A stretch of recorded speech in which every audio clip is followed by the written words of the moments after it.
with ladies and gentlemen, but we're not going to do that today. So I'm going to start with hello everyone, including people of mainstream genders. And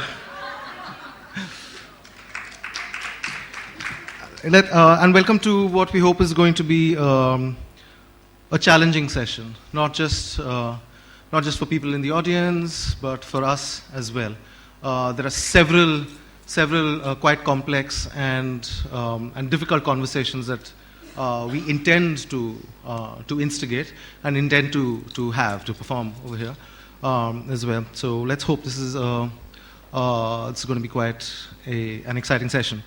The session is called Beyond the Gender Binary. I remember a few years back when I first joined the Institute of Development Studies, and this was the first time that I was working on somehow the other side of the wall in the development world, moving from being a person from the global south who spoke the authentic voice of the queer person from the global south to being on the other side, where suddenly I was engaging with donors, and it's a completely different discursive world. It's a different way of engaging with gender, etc., etc. And I was writing a proposal with a group of my very experienced colleagues, for a large project on gender and sexuality, gender, sexuality, and power. And one of the issues that became one of contention was that the language of the proposal and the imagination of the proposal was basically about women and men. And I was like, one second, what about me? Where do I fit in this proposal? There are no, I mean, and all the toilets in IDS are also either male or female. What about us? What about the rest of us? And the response to that was that, well, it's very important what you're saying, but it's too radical. Right? And this was at a time where in the Indian state, in Pakistan, in Bangladesh, and in Nepal, around the same time, there had been a legal recognition of more than two genders.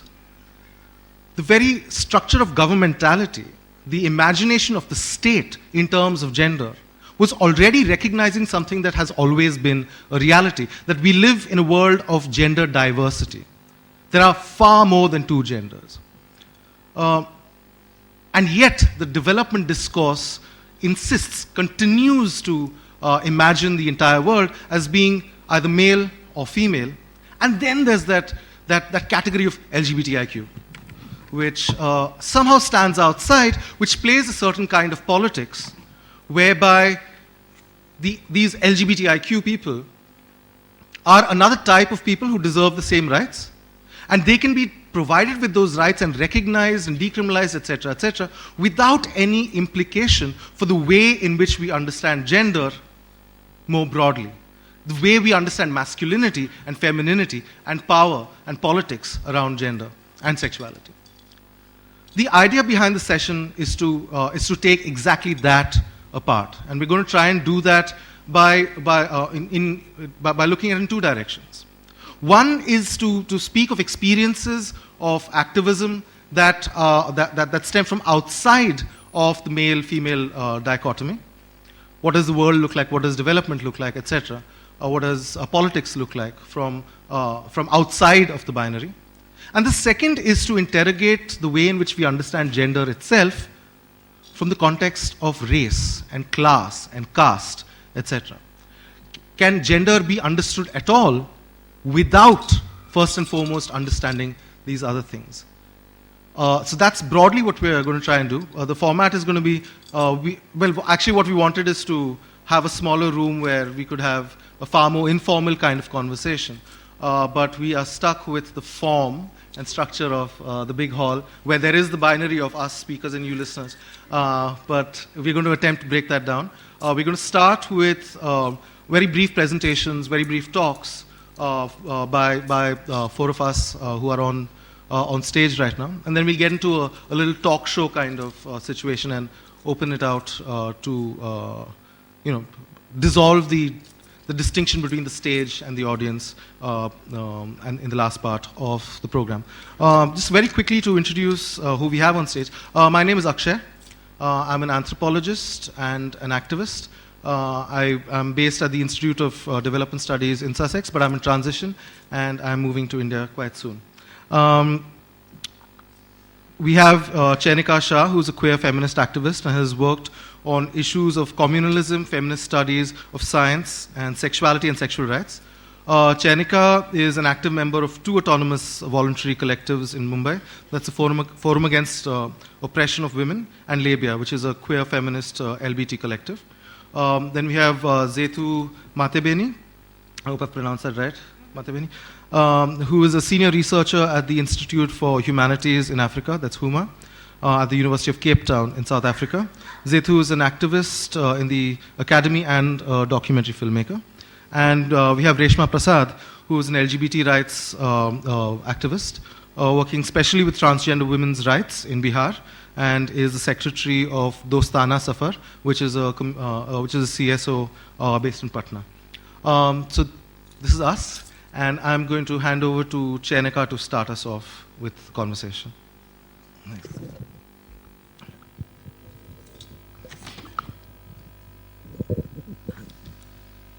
I thought that I'll take this discussion a little bit along the journeys that me and others like me who've been in part of the women's movements and part of the queer rights movements for quite some time have undertaken. And also to start with, continue a lot of discussions that have already happened in this room since the morning. I'm referring to Nivedita's presentation and to Deena's presentation, and subsequently also some of the things that were discussed in the earlier panel.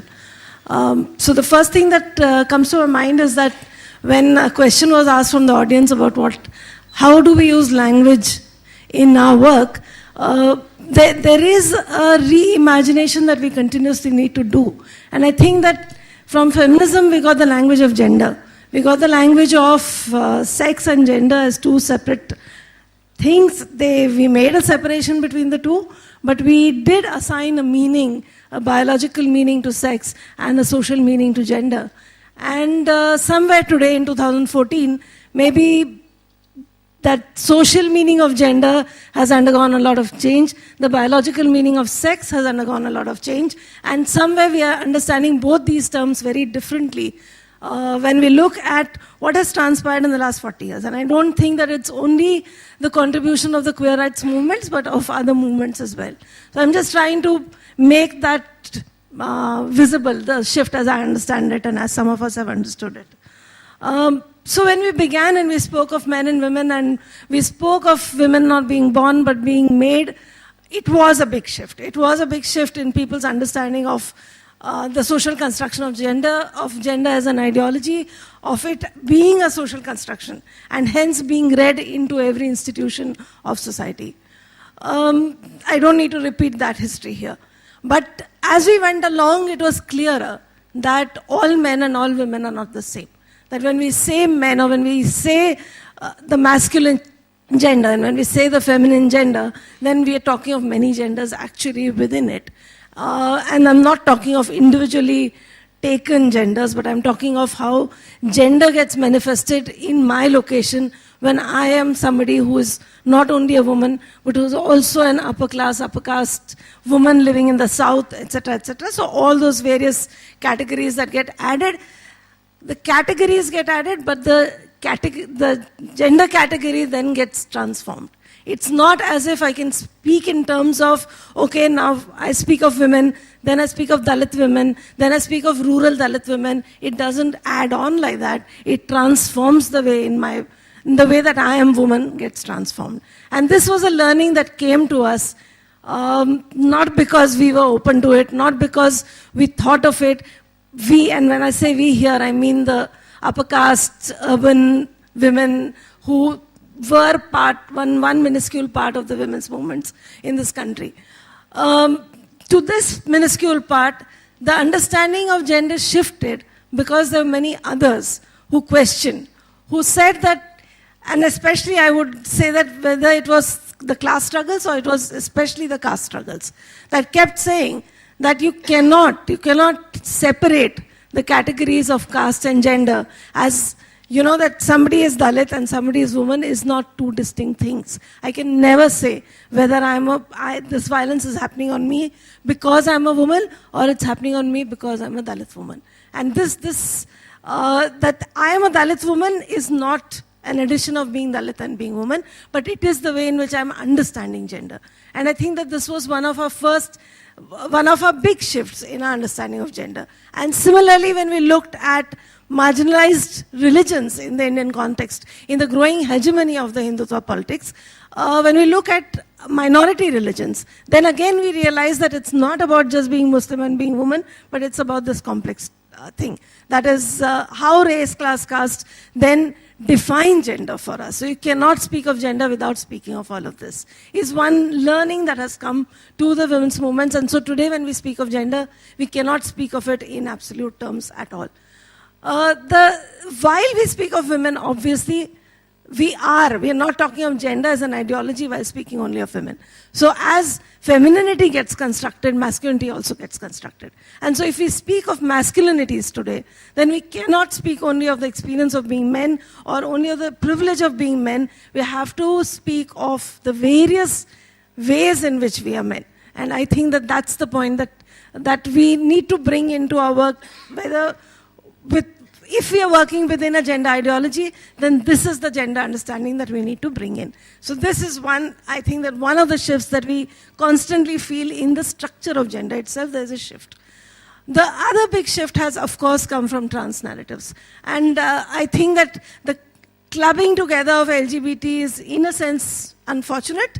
It has allowed for the discussion, but it's possibly unfortunate. Because there is a collapsing of sexuality and gender together, which is not good for either. There is a distinction between a sexual orientation and a gender identity or gender expression, which has to be taken on board. And while these struggles may seem to apparently go together, and there are overlapping paths for them, in terms of an understanding, we have to take gender identity and expression as separate and understand it separately. And so I come to it from my work with specifically with reference to a study that some of us have recently done, and Smriti, one of the co-workers on the study, is here, but there have been many of us who have been doing this together. The study was, and I just want to give a very brief outline from there, the study was that we spoke to 50 persons, persons who are assigned gender female at birth, and this is the language that we use, because we think that our genders are not determined by the assignment that was made at birth. Our genders are what we choose for ourselves. And that's not only true for trans persons, it is true for each one of us. That if I say that I'm a woman today, then it is because I'm feeling comfortable in this gender identity that I have been given, and somebody else might choose to be something else, or might feel to be something else. So we spoke to these 50 persons assigned gender female at birth, and why we did the study was to understand how these people understand gender.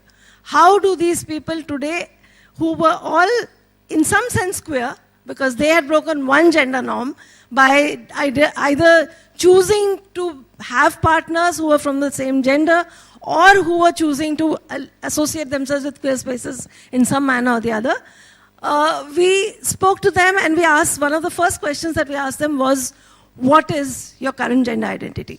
And what came to us was quite surprising, in the sense that we imagined that there would be people who would not say that who would say that they did not identify women. 22 of our participants identified women, 10 identified men, and 18 identified genders other than this. They constantly kept telling us that we don't want to identify either man or woman. And so, listening to the narratives, there were some things that came to us very clearly, and which is what I want to put forth here. It is the negotiation with gender that we're talking about. So it is telling us something about what gender means. One, it tells that when somebody says they're woman, or somebody says they're man, or somebody says they're trans, each of them understands that in their own specific way. The perceived gender is what also molds somewhere my expression and the way I project my identity for somebody else to read. There are 4 broad readings that we feel that we have got, which have transformed our understanding of gender, which I think that I'd like to state here because the time is getting over. that even though we say that the world has only two genders, people live in multiple ways. And we need to recognize it. We cannot keep saying that this is something that we'll think about later. We cannot imagine a world and we cannot talk of gender unless we take these multiple opinions into being. The other is that gender is you can imagine it as a fluid, but that's not what we are saying. That people may shift from one gender to the other, people may move from one to the other, but it's a very thought out choice. It's not like I wear something today, I am a one identity today and I'm something else in the evening. It's not like that. People are choosing. So even if it is seen as moving, it doesn't necessarily have to be seen as fickle. And I think that that's important to recognize that people may shift from one gender to the other, people may move, but that's a very, very choice that they make. The third is that the body is a very important part. Body does not determine gender, but at the same time to say that the body is immaterial to my understanding of gender is also going too far. So if people want to change their bodies, if somebody wants to do the gender reassignment surgery or sex reassignment surgery, that's their right. But it does not mean that if I do not feel that I'm woman, then I have to go in through the surgery. So I think that that's the kind of distinction that we got. The fourth thing, and which is very important, is that there is a constant reading of gender that we all do. And I think that that's a problem. That we see expression and we decide what gender. And I think that what our study keeps telling us, that gender has to be asked. You have to ask and you have to then, it's like any other identity, it is a chosen identity, you need to ask it. And in that sense, it needs to be consensual. And I think that this has many implications for feminisms and for masculinity studies and for feminist interventions. We shall talk of that later.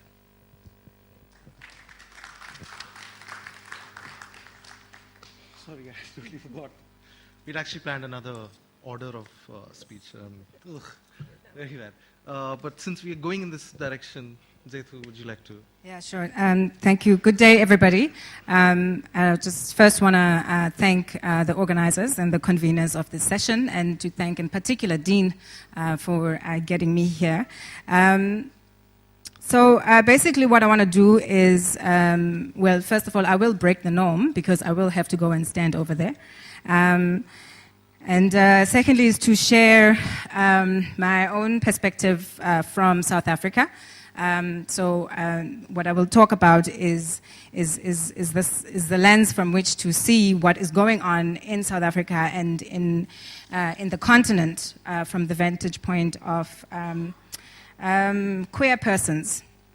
And a lot of this is because of my location in South Africa. A lot of this is preoccupied with race, as also because of my own identity as a black queer female person in South Africa. A lot of it is also preoccupied by violence, which is a lot of what, which is a reality, a constant reality for many people in South Africa, particularly queer persons. So it's kind of weird to say this. But perhaps where to start is to say how weird this panel is for me. Because the notion of gender binary is something that we want to believe, or we are automatically saying it always has to be fluid. And that you have to, you know, to be the radical person in the world, you have to almost dismantle the binary. And for having existed within that binary is quite weird to to have to think in that way. And I'll say that because at the age of 6, I became a girl. And at the age of 15, I transitioned into a man. And now I take a position of anything that I want to be. And earlier you asked me, how do I identify myself? And I said, my name is a pronoun. My name is ours. It's a Xhosa name meaning ours, belonging to us. So I have the gift of being given the pronoun. So I do not take he or she or them or theirs. I am ours. And that's the position I take. But to break the norm, I did prepare, and I will run over time, unfortunately. So on February 4th, 2006, on the sandy streets of one of the most beautiful cities in the world, Cape Town, with Table Mountain towering above the city, giving many the promise of the future, class mobility and the possibility for racial integration, it was just 13 days before Cape Town's Gay Pride. As the summer sun was setting, everyone was out and about, and so was Zuliswa Ngonyane and her friends.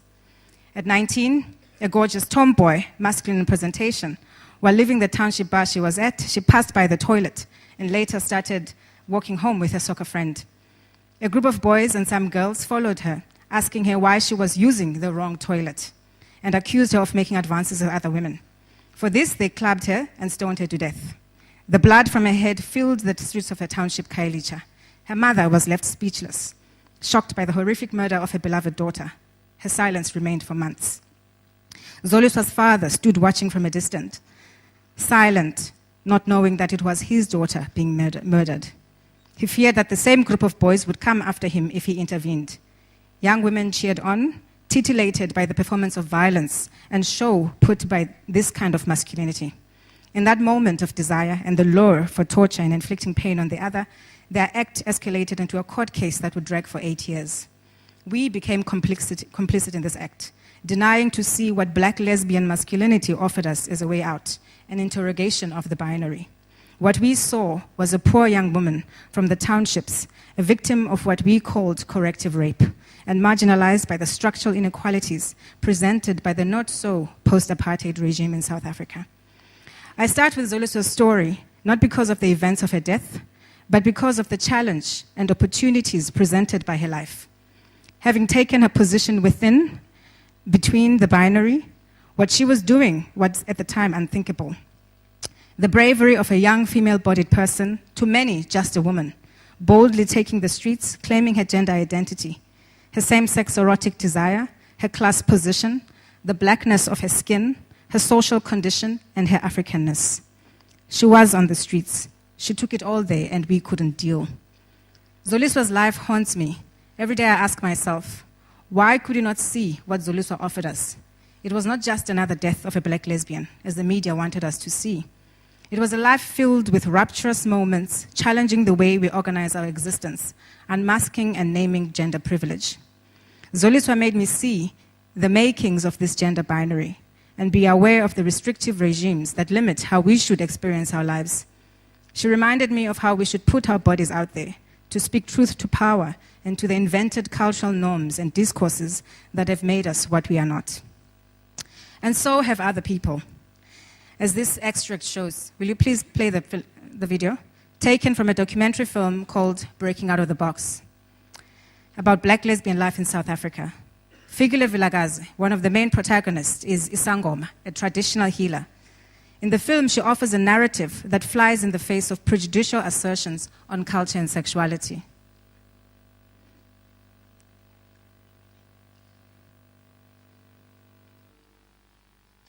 The video, please.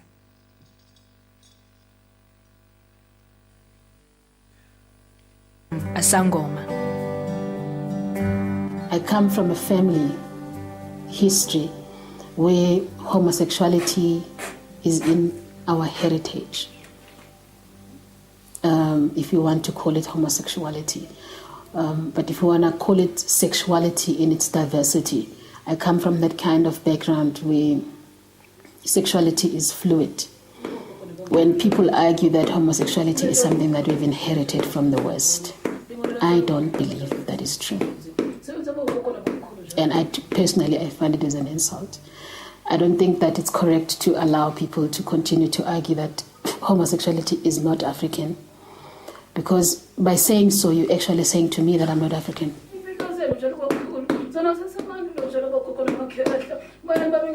The identity of black becomes significant for me because at some point apartheid made us feel that we are nothing, that being black is a sin, that being black is barbaric, a whole range of things that are probably similar to what we go through now in terms of being a lesbian woman.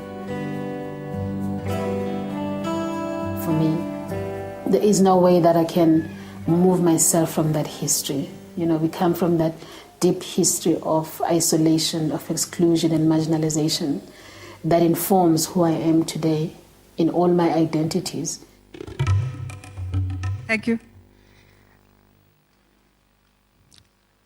And just to wrap up, I know I've got two minutes. I'll take 3, as I'll skip a few things. So Figile's assertion has been very important for the work that we do in South Africa, because it not only because it takes back, it reappropriates culture for sexual minorities, but it also speaks back to the kinds of prejudice and violations that we as queer persons and queer females experience in South Africa. And it speaks back to the kinds of violence that we experience. The second person I want to engage with is the work of Neo. And perhaps this is also the place to return, is back to the streets where Zoliswa started. So angered by the violence perpetrated on female bodies, on young girls and women, transgender activist, performance artist and scholar Neo Musangi took to the streets of Nairobi, Kenya. At a public park, surrounded by colonial buildings, such as the Kenya National Archives, and hordes of men Neo delivered a silent performance that interrogated the ways we see the workings of gender. Can you put the presentation on, please? I'll do it myself. Next slide. Next slide.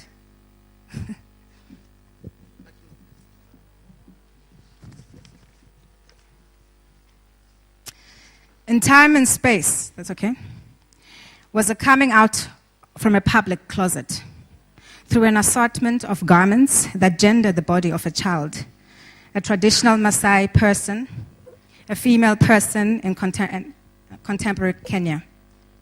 What many could not relate to was the ways in which Neo kept changing between dress codes, between genders in this public space that was transformed into a symbolic closet. The audiences looked for a language that would articulate what they were feeling, and all they could find were repertoires of names associated with sexual anomaly. For many, Neo was intersex, a version they heard in the media. At the time when this performance took place, everybody had heard of the athlete called Caster Semenya, and all they could think of was how Caster is this person that is an anomaly. There was no vocabulary for gender diversity, or perhaps there was a refusal to locate this within the realms of gender. So as Neo puts it in reflecting on the audience response, and this is what Neo says, I think one of the things about, not just Kenya, but one of the things about gender binaries is that if we cannot tell whether you are a man or woman, then something must be biologically odd about you. Because there is no way that you could be neither of the two without really having a sort of biological anomaly.